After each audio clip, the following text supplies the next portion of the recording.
नमस्कार। PCS up to date programme में आपका स्वागत है। खबरों में आगे बढ़ने से पहले आप सबके लिए एक ज़रूरी सूचना। यदि आप या आपके संपर्क में कोई भी कैंडिडेट इस बार यूपी पीसीएस 2021 के इंटरव्यू में शामिल हो रहा है तो स्टडी आईक्यू के द्वारा आयोजित मॉक इंटरव्यू के प्रोग्राम को आप ज्वाइन कर सकते हैं। 23 जुलाई से इस प्रोग्राम की शुरुआत हो चुकी है। इस प्रोग्राम की कई विशेषताएं हैं, जैसे एक्सपर्ट पैनल द्वारा मॉक इंटरव्यू, इंटरव्यू के तुरंत बाद फीडबैक आदि। इस प्रोग्राम के बारे में ज़्यादा जानकारी के लिए आप स्क्रीन पर दिए गए नंबर पर कांटेक्ट कर सकते हैं। आइए अब खबरों की शुरुआत करते हैं। केंद्रीय गृह एवं सहकारिता मंत्री श्री अमित शाह ने हाल ही में गुजरात के अहमदाबाद में वंदे गुजरात विकास यात्रा के अंतर्गत अहमदाबाद शहरी विकास प्राधिकरण यानी AUDA द्वारा लगभग 210 करोड़ रुपए की विभिन्न विकास योजनाओं का उद्घाटन एवं शिलान्यास किया। श्री अमित शाह ने AUDA द्वारा निर्मित जलापूर्ति योजना और अफोर्डेबल आवास का उद्घाटन करने के साथ साथ मिशन मिलियन ट्री के अंतर्गत वृक्षारोपण कार्यक्रम में भी हिस्सा लिया। केंद्रीय गृह मंत्री स्वामी नारायण संस्था के प्रमुख स्वामी महाराज के जन्म शताब्दी महोत्सव के शुभारंभ के दौरान कलश स्थापना समारोह में भी शामिल हुए। केंद्रीय गृह मंत्री ने कहा कि आज 77 करोड़ रुपए की पेयजल योजना बोपल घूमा क्षेत्र के लिए शुरू हुई है। प्रधानमंत्री आवास योजना के अंतर्गत बोपल में AUDA द्वारा 8 करोड़ रुपए की लागत से 70 परिवारों को घर दिए गए हैं। 10 करोड़ रुपए की लागत से 10 लाख से भी ज़्यादा वृक्ष लगाने का काम किया गया है। हाल ही में जापान के क्यूशु क्षेत्र के सकुराजिमा में ज्वालामुखी में इरप्शन हुआ। स्थानीय प्रशासन के द्वारा एरिमुरा और फुरुसाटो टाउन के लिए इवैक्यूएशन ऑर्डर जारी किए गए।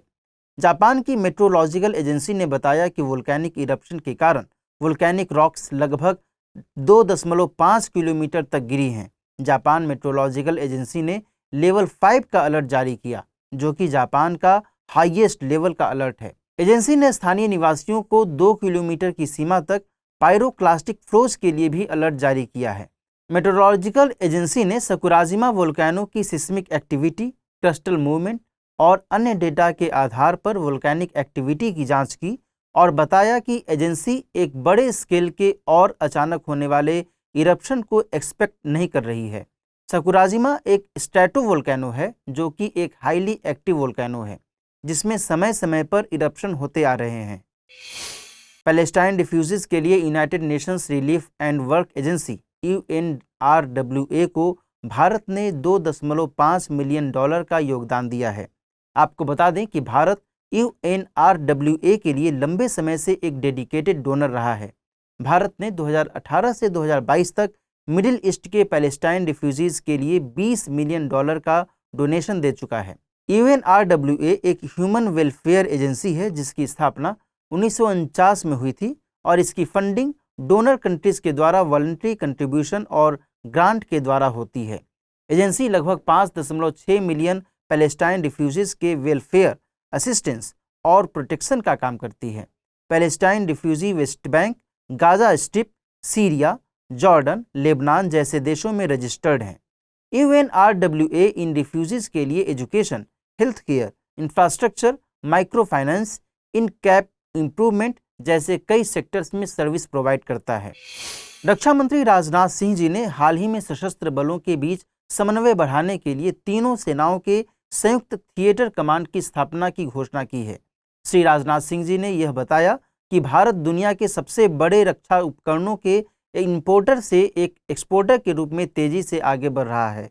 भारतीय सेना के इस तरीके के थिएटराइजेशन मॉडल के जरिए इमरजेंसी के दौरान किसी भी स्थिति से निपटने में मदद मिल सकती है।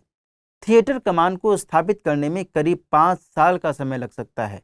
आपको बता दें कि आमतौर पर थिएटर कमान का सही इस्तेमाल युद्ध के दौरान तब होता है जब भविष्य की सुरक्षा चुनौतियों से निपटने के लिए तीनों सेना प्रमुखों के बीच तालमेल होती है।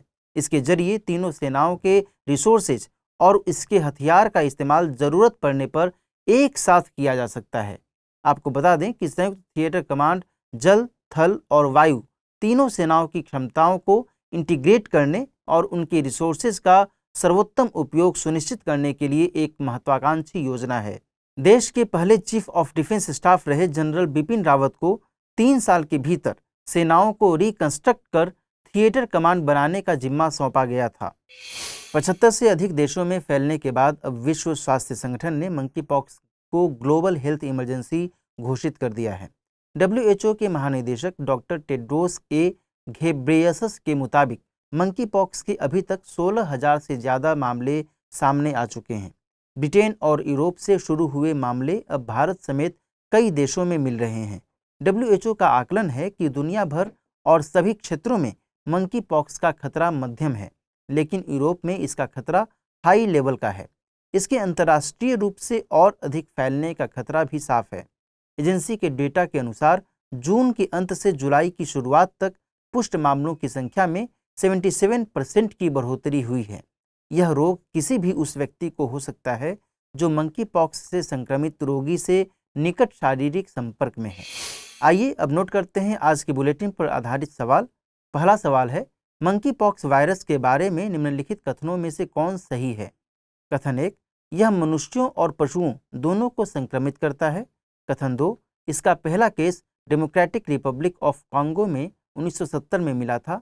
तीसरा कथन, मंकी पॉक्स संक्रमण को रोकने में जाइनोस वैक्सीन कारगर है, या फिर उपरोक्त में से सभी। इस प्रश्न को आप इंग्लिश में भी नोट कर लीजिए। Which of the following statements about monkey pox virus is correct? Statement 1, it infects both humans and animals.